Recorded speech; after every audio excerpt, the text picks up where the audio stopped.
Hello dear बच्चों, कैसे हैं आप सब। Hope you all are happy and fine. Stay safe and keep smiling. ठीक है, आज हम मैथ्स का एक बहुत ही बढ़िया टॉपिक स्टार्ट करने जा रहे हैं। ये टॉपिक आपने क्लास 9 में भी एक इंट्रोडक्शन की फॉर्म में पढ़ चुके हो आप। ठीक है, तो हम एक तो इंट्रोडक्शन पढ़ेंगे और थोड़ा सा क्लास 10 के बारे में पढ़ेंगे कि इस चैप्टर में क्लास 10 में क्या क्या टॉपिक्स आएंगे। ठीक है, तो हम अब स्टार्ट करते हैं। चैप्टर का नाम है कोऑर्डिनेट ज्योमेट्री। क्या नाम है बच्चों चैप्टर का? Coordinate geometry. ठीक है, अब पहले ये समझते हैं होता क्या है coordinate geometry. What do you mean by coordinate geometry? ये क्या बताता है, तो ध्यान से सुनिएगा। ये कनेक्शन है। कोऑर्डिनेट ज्योमेट्री क्या है? एक कनेक्शन है। क्या है? एक कनेक्शन है। किसके बीच में है कनेक्शन? अरे कनेक्शन होता है ना, जैसे आप लोगों के बीच में भी अच्छा अच्छा कनेक्शन होता है ना कनेक्शन। वैसे ही कोऑर्डिनेट ज्योमेट्री कनेक्शन है, एक ब्रिज है। वो किसको कनेक्ट करता है? Connection between algebra and geometry. ये ध्यान से समझना है आपको। किसके बीच का कनेक्शन है? एलजेब्रा एंड ज्योमेट्री का। ठीक है, दोनों का क्या है? कनेक्शन है। ज्योमेट्री में क्या आएगा? With use of graph and curve. With use of graph and curve. समझ में आया? इसका मतलब है कोऑर्डिनेट ज्योमेट्री में हम ज्योमेट्री तो पढ़ेंगे। क्यों? क्योंकि ज्योमेट्री तो है ही, लेकिन ज्योमेट्री के साथ अलजेब्रा की फॉर्म भी पढ़ेंगे। क्या पढ़ेंगे? अलजेब्रा की फॉर्म। अब ये अलजेब्रा की फॉर्म, अरे एक्स वाई जेड पढ़ा था छोटी क्लास में। अलजेब्रा याद करो, एक्स स्क्वायर वाई स्क्वायर, याद आया? तो वो वाली फॉर्म भी पढ़ेंगे और ज्योमेट्री के बारे में भी पढ़ेंगे। क्लियर? अब समझ में आया ये? अब दूसरी बात सुनिए बहुत ध्यान से, देखिए बहुत अच्छा कॉन्सेप्ट है। अब हम ये पता करेंगे कि काम में कहां कहां आता है। कोऑर्डिनेट ज्योमेट्री की प्रैक्टिकल एप्लीकेशंस क्या है? समझ में आया? एप्लीकेशंस ये कहां कहां काम में आता है एप्लीकेशंस। देखो, एक तो सबसे पहले कोऑर्डिनेट ज्योमेट्री। कोऑर्डिनेट, अब ये कोऑर्डिनेट मतलब क्या हो गया? याद करो कोऑर्डिनेट क्लास 10 में पढ़ा था। अरे coordinates X Y Z, X Y Z, ये कोऑर्डिनेट्स होते हैं 2D 3D में एक्स वाई। याद आया? एब्सिसा और ऑर्डिनेट, याद आया ना? ठीक है, तो एप्लीकेशंस का है इसकी कोऑर्डिनेट ज्योमेट्री। बिल्कुल अच्छी एप्लीकेशन बताऊं, बिल्कुल इजी, जो आपको भी पता होनी चाहिए। एक तो ये जीपीएस में काम आता है। किसमें काम आता है? जीपीएस। अरे सर नाम तो सुन रखा है जीपीएस का, लेकिन फुल फॉर्म नहीं पता जीपीएस की। क्या होती है फुल फॉर्म?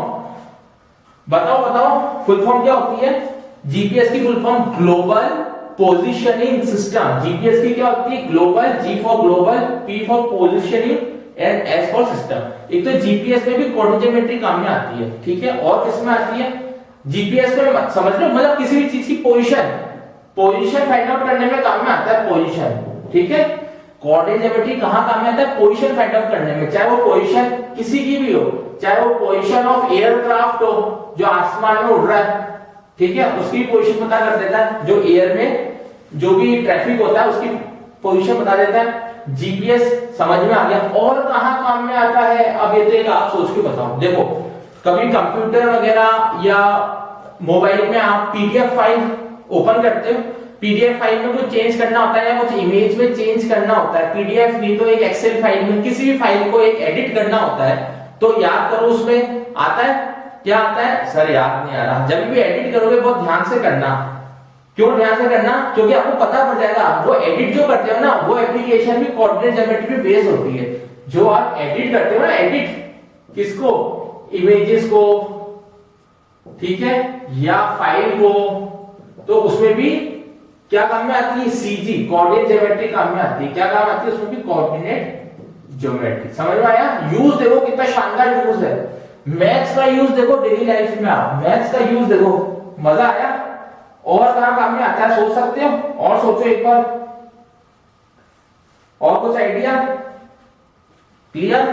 कहने का मतलब बच्चों ये है, ये सब जगह काम में आ रहा है जहां जहां पोजीशन निकालनी हो। ठीक है, चाहे पोजीशन किसी भी ऑब्जेक्ट की निकालनी हो तो भी काम में आएगा। पोजीशन ऑफ किसी ट्रैफिक, एयर ट्रैफिक की निकालनी हो उसमें भी काम में आएगा, यूज में आएगा। ठीक है, अब समझ में आ गया। अब एक कॉन्सेप्ट याद करो क्लास 9 का।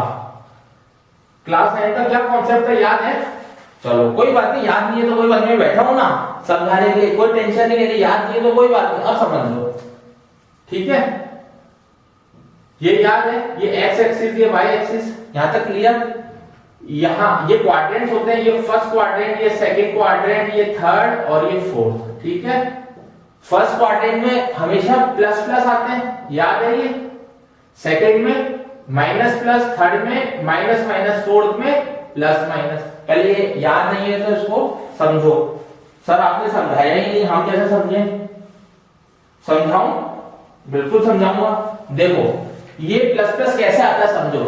एक तो यहाँ पे भी प्लस होता है ना, प्लस एक्स एक्स में प्लस, देखो ये रहा प्लस, +1 +2 +3, ये +1 +2 +3, ये भी +1 होता है, +1 +2 3 4 5, ठीक है। तो इसलिए ये भी प्लस, ये भी प्लस, इसलिए। अब लेकिन यहां चलते हैं तो माइनस में आ जाता है, -1 -2 -3, तो ये हो गया माइनस, और ये ऊपर आता है क्वाड्रेंट सेकंड ऊपर, तो ये क्या होता है प्लस का, तो माइनस प्लस। सिमिलरली दोनों भी ऐसे निकाल लेते हैं। क्लियर हुआ? पक्का? आगे बढ़े, ठीक है। अब ये जो एक्स वाई कोऑर्डिनेट होते हैं ना, एक्स वाई कोऑर्डिनेट पता है ना, इसमें एक्स को बोलते हैं, क्या बोलते हैं सोचो, एब्सिसा। क्या बोलते हैं? एब्सिसा। और इसको वाई को ऑर्डिनेट, वाई को क्या बोलते हैं? ऑर्डिनेट। याद रखो पहले नाम, एब्सिसा ऑर्डिनेट नाम लर्न करो। एब्सिसा ऑर्डिनेट क्लास 9th में भी था आपके, ठीक है। एक्स कोऑर्डिनेट को एब्सिसा और वाई कोऑर्डिनेट को ऑर्डिनेट, ठीक है। क्लियर? कोई डाउट तो नहीं है?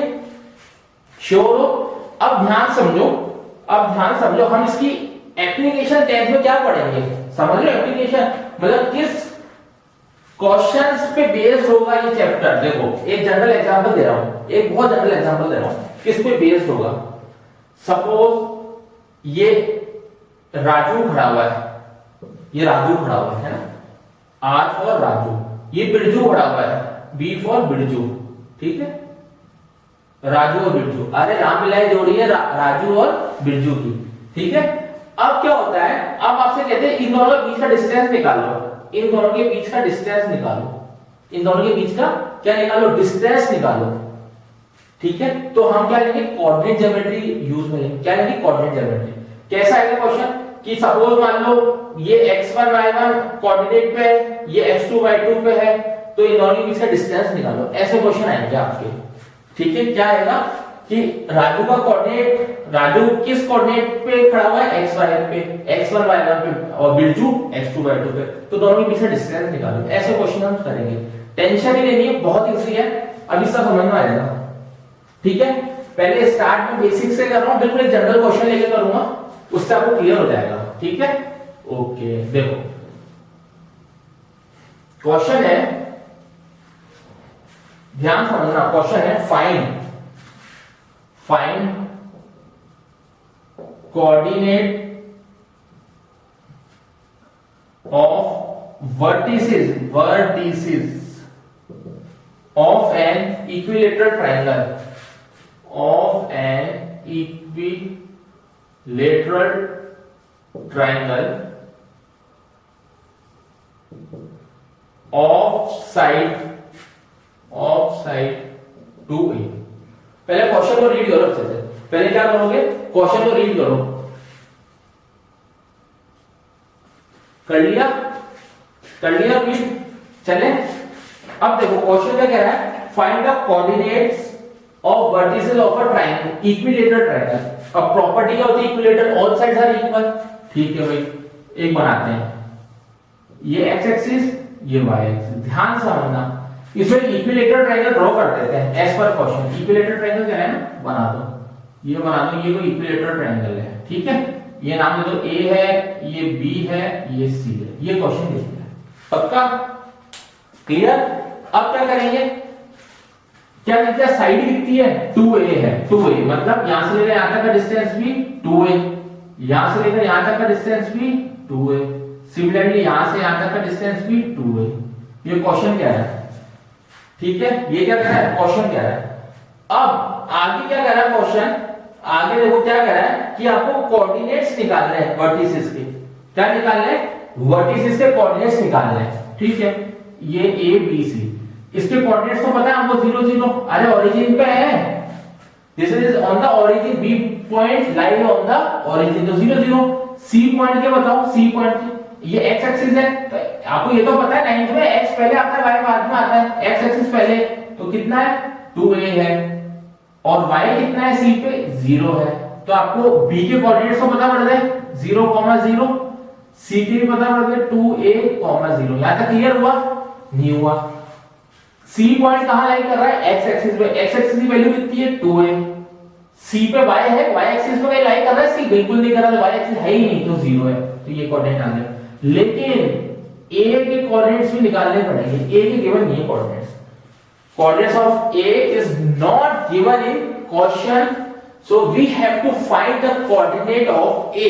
A के कोऑर्डिनेट निकालने पड़ेंगे। अब कैसे निकालें भैया? सर बताओ कैसे निकालें? सोचो सोचो सोचो सोचो सोचो, वेरी गुड। अब देखो, जब ऐसे क्वेश्चन आ जाए जिसमें कोई चारा ना बचे, कोई हेल्प नहीं मिल पा रही हो, तो आप क्या लोगे? आपको ध्यान रखना है, क्लास 9 में भी काफी कॉन्सेप्ट ऐसे पढ़े थे, जब कुछ भी नहीं समझ में आ रहा है कंस्ट्रक्शन करते हैं, तो इसमें छोटा सा कंस्ट्रक्शन कर दो। क्या कंस्ट्रक्शन करोगे? कंस्ट्रक्शन करोगे ड्रॉ, क्या करोगे? ड्रॉ।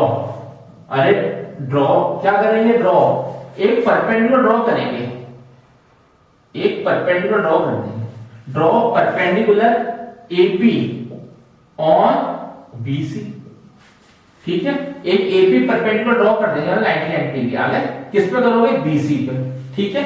अब जैसे ही परपेंडिकुलर जहां गिरता है, जहां परपेंडिकुलर सीधे स्ट्राइक करता है, तो वो जहां टकराता है, जहां गिरता है परपेंडिकुलर, तो उससे क्या होता है? साइड बिल्कुल इक्वल पार्ट में डिवाइड हो जाती है। जहां परपेंडिकुलर ऐसे गिरा, ठीक है, कहीं पे भी गिरता है, कहीं पे भी आता है, स्ट्राइक होता है, इंटरसेक्ट होता है, तो वो जिस पे स्ट्राइक होता है, जिस लाइन पे, वो हाफ हाफ में बढ़ जाती है। हेंस पूरी 2a है, तो यहां से लेकर p तक कितनी हुई? a, और p से c तक कितनी होगी? a, तो 2a तो है ही ओवरऑल, तो ये a में डिवाइड हो गई, ठीक है, पार्टीशन हो गया। अब क्या करें? 90 डिग्री आ रहा है, याद करो 90 डिग्री जहां आता है वहां पाइथागोरस थ्योरम काम में ले सकते हैं, यस। तो in triangle APB, APB Pythagoras लगा दो, क्या होता है? हाइपोटेन्यूज का स्क्वायर इक्वल टू बेस का स्क्वायर प्लस परपेंडिकुलर का स्क्वायर। यहां तक क्लियर हुआ? मेरा अकॉर्डिंग हो गया होगा, क्लियर। AB कितना दे रखा है? AB is given in question, that is 2a, तो 2a का whole square. BP is given, बिल्कुल गिवन है, BP कितना है? a स्क्वायर, ठीक है। Find out the value of AP square, AP square की वैल्यू निकालो, इस परपेंडिकुलर की वैल्यू निकालो, तो कितना है? 4a square minus a square equal to AP square, ठीक है, 3a square equal to AP square, and you will get AP equal to √3 और a ये रहा, तो AP की वैल्यू कितनी होगी? √3। अब क्वेश्चन आता है, क्या वैल्यू होगी इसकी? कितनी वैल्यू होगी इसकी? √3 है, कितनी होगी? √3 AP की। अब क्वेश्चन आता है कि सर हमने परपेंडिकुलर ड्रॉ क्यों किया, ऐसा क्या हुआ जो हमने परपेंडिकुलर बना दिया? आप ध्यान सुनो, इसके कोऑर्डिनेट्स निकालने हैं, इसके निकालने कोऑर्डिनेट ए पॉइंट के, ठीक है, ए पॉइंट के निकालने कोऑर्डिनेट। तो इस कोऑर्डिनेट को कैसे निकालेंगे? सोचो, इस कोऑर्डिनेट को निकालने के लिए कहीं ना कहीं आपको y कोऑर्डिनेट भी चाहिए, मतलब y एक्सिस की बात भी होनी चाहिए। तो ये y एक्सिस ही तो है, इसके पैरेलल है तो y एक्सिस ही तो है, इस y एक्सिस के पैरेलल जो एक्सिस है वो भी y है, तो आपको y निकालने के लिए करना पड़ा है परपेंडिकुलर ड्रॉ। पता पड़ा? y कोऑर्डिनेट निकालने के लिए आपको परपेंडिकुलर ड्रॉ करना पड़ा। अब बताओ a के कोऑर्डिनेट बताओ क्या आते हैं? a के क्या है? a पॉइंट कैसे कहां लाई कर रहा है? यहां a, ये रहा a, तो x एक्सिस पे a है, नहीं आया समझ। अरे a पॉइंट यहां है ना, बड़ा a पॉइंट, कैपिटल A, तो आपको x y कोऑर्डिनेट बताओ, इसके x y कोऑर्डिनेट बताओ। x कोऑर्डिनेट मतलब ये ना स्मॉल a, ये है, और ये तो ऊपर जा रहा है, कितना ऊपर जा रहा है? अब ये भी आया √3 ऊपर जा रहा है, तो आंसर विल बी √3, a, √3। क्या आ गया? a, √3। वापस बता देता हूं, मुझे लग रहा है शायद हो सकता है आपको a, √3 समझ में नहीं आया, तो वापस समझो कैसा आया। a कोऑर्डिनेट कहां है? a point, not coordinate, a point कहां है? ये रहा, कहां लाइन कर रहा है? ये कितना आगे लाइन कर रहा है? यहां से यहां आके। x एक्सिस क्या हो गई इसकी? ये हो गई, कितनी दे रखी है? a। y एक्सिस हो गई इतनी, ये पूरी, तो कितनी निकालिए? AP कितनी निकालिए? तो √3 है, तो y कितना आ गया √3 है। तो आंसर विल बी a, √3 है। ठीक है, तो आपने क्या निकाल लिया, एब्सिसा और ऑर्डिनेट निकाल लिए। क्लियर, श्योर हो? क्या करा, परपेंडिकुलर ड्रॉ कर दिया और पाइथागोरस लगा दी। अब मैं एक छोटा सा डेरिवेशन करा देता हूं। सर डेरिवेशन क्यों करा रहे हो? अरे डेरिवेशन जो फॉर्मूला अपन काम में लेंगे ना इस चैप्टर में, उसका डेरिवेशन करा देते हैं, छोटा सा है, आपको समझ में आ जाएगा। ठीक है, छोटा सा फॉर्मूला है, देखो कैसे निकालेंगे। डेरिवेशन करवा रहे हैं, छोटा सा है, डिस्टेंस फॉर्मूले के नाम से है डेरिवेशन ऑफ डिस्टेंस फॉर्मूला।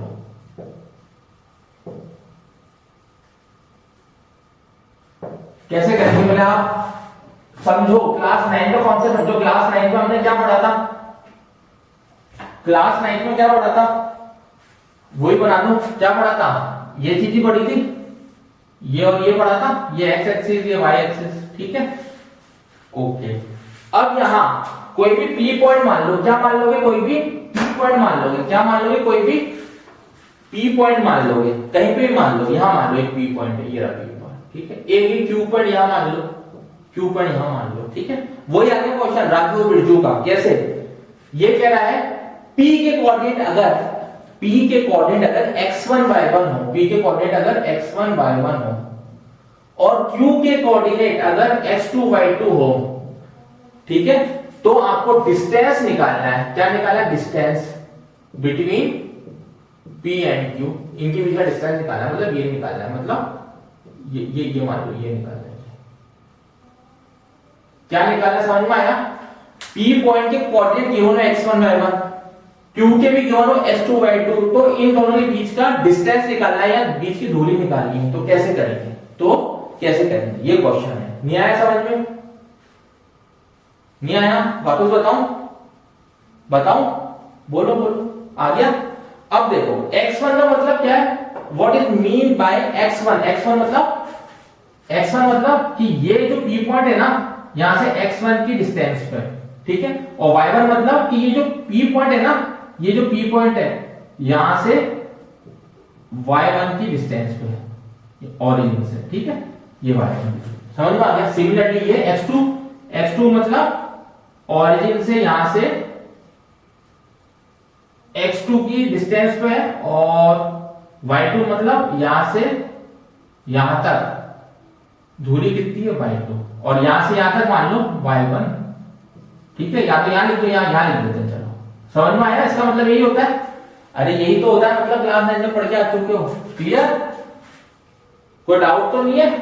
ये x1 थोड़ा सा बड़ा बन गया मेरे से, x1 यहां बना देता हूं, थोड़ा सा ये बड़ा बन गया, ये भी बड़ा बन गया, यहां ये बना। ठीक है, x1 y1 मतलब ये रहा x1 भाई, P पॉइंट मतलब x1 और y1, x1 मतलब x से कितनी दूरी पे है P पॉइंट, वो y1 मतलब y1 मतलब इस बेस लाइन से कितनी दूरी पे है P पॉइंट वर्टिकली, तो वो y1। क्लियर हो गया? अब देखो क्या करोगे, यहां से यहां ज्वाइन कर दो, बिल्कुल स्ट्रेट, मतलब इसके पैरेलल में एक और बना दो, x नाम दे दो। क्या करा, इस लाइन के x एक्सिस ये y एक्सिस, इनके इस x एक्सिस के पैरेलल में एक लाइन बना दी। क्या करा, PH ज्वाइन कर दी, ज्वाइन P to H। ठीक है, अब कैसे निकालोगे, PH की वैल्यू क्या होगी, what should be the value of PH मतलब ध्यान से समझना, ये केमिस्ट्री वाला pH नहीं है जो पढ़ोगे आप 10th में, ये मैथ्स का pH है।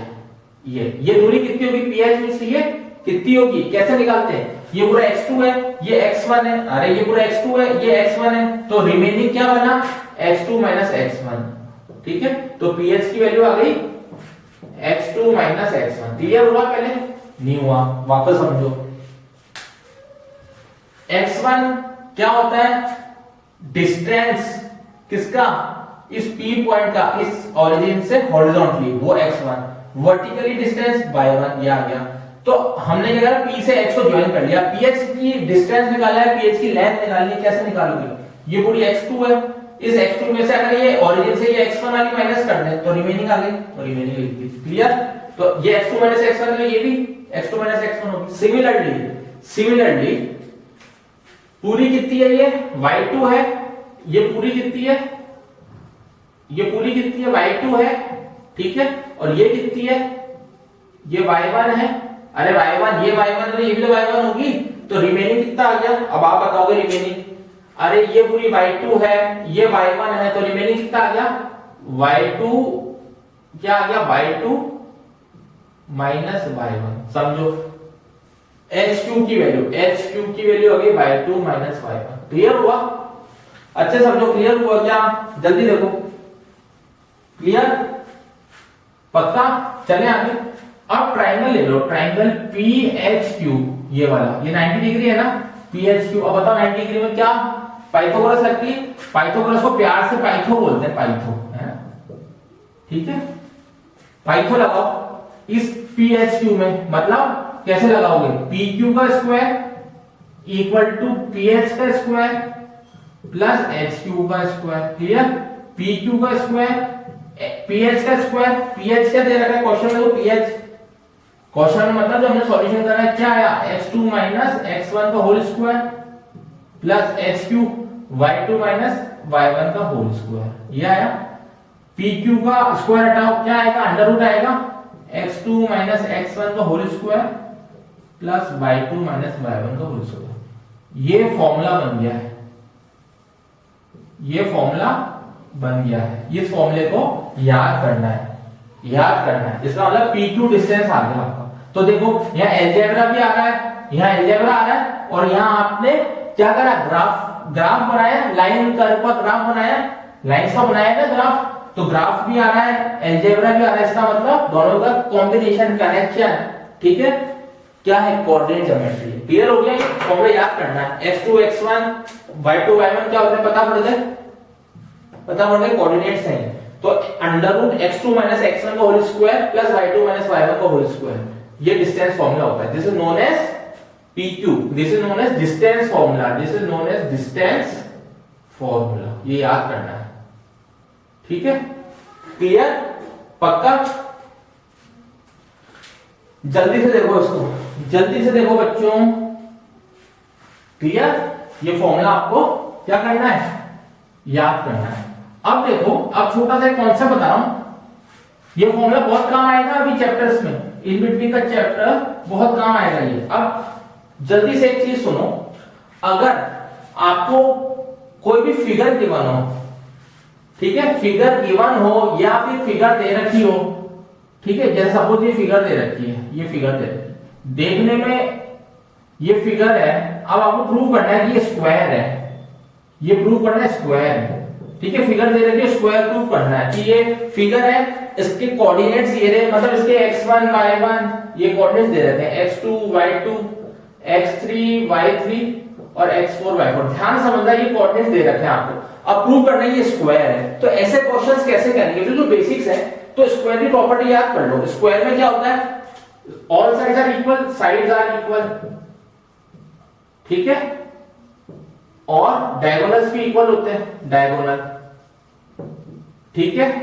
तो आपको ये प्रूव कर देना है कि साइड्स इक्वल होगी, मतलब ये वाली साइड, ये वाली साइड, ये चारों इक्वल होगी, और इसके डायगोनल्स, डायगोनल समझते हो, ये डायगोनल्स, ये भी इक्वल होंगे, ठीक है। तो हम प्रूव करना सिखाएंगे कैसे करते हैं, अभी तो आपको ये ध्यान रखना है, अगर स्क्वायर पूछ ले तो साइड्स इक्वल कर देनी और डायगोनल इक्वल कर देना है। अच्छा, रोम्बस पूछ ले, तो अब ये पूछ ले कि यार ये फिगर रोम्बस है, ये प्रूव करो ये फिगर रोम्बस है, तो आपको कुछ भी नहीं करना, आपको खाली साइड्स को इक्वल कर देना है, साइड्स आर इक्वल, इस पर साइड्स इक्वल कर देंगे, साइड्स आर इक्वल, ठीक है। अब रोम्बस से लेकर पूछे रेक्टेंगल, तो रेक्टेंगल बताओ, रेक्टेंगल की प्रॉपर्टी क्या होती है, क्या होती है, क्या होती है रेक्टेंगल की, सुनाई नहीं दिया मेरे को, तेज बोलो। रेक्टेंगल की प्रॉपर्टी होती है अपोजिट साइड्स आर इक्वल, ठीक है, तो ये प्रूव कर देना, और चाहो तो डायगोनल्स भी कर देना, डायगोनल्स, ठीक है, अपोजिट साइड्स और डायगोनल।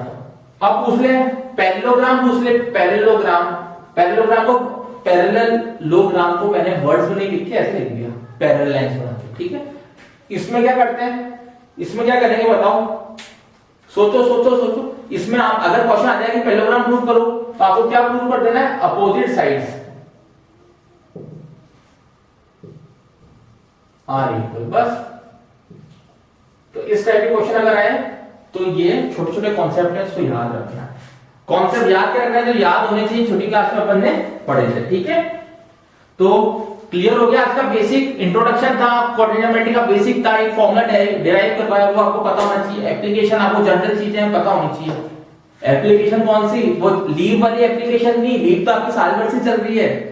एप्लीकेशन कौन सी एप्लीकेशन, इसके यूजेस, प्रैक्टिकल यूजेस। ठीक है, किसके, इंपॉर्टेंट ज्योमेट्री। तो आज का लेक्चर हमने फिनिश कर लिया।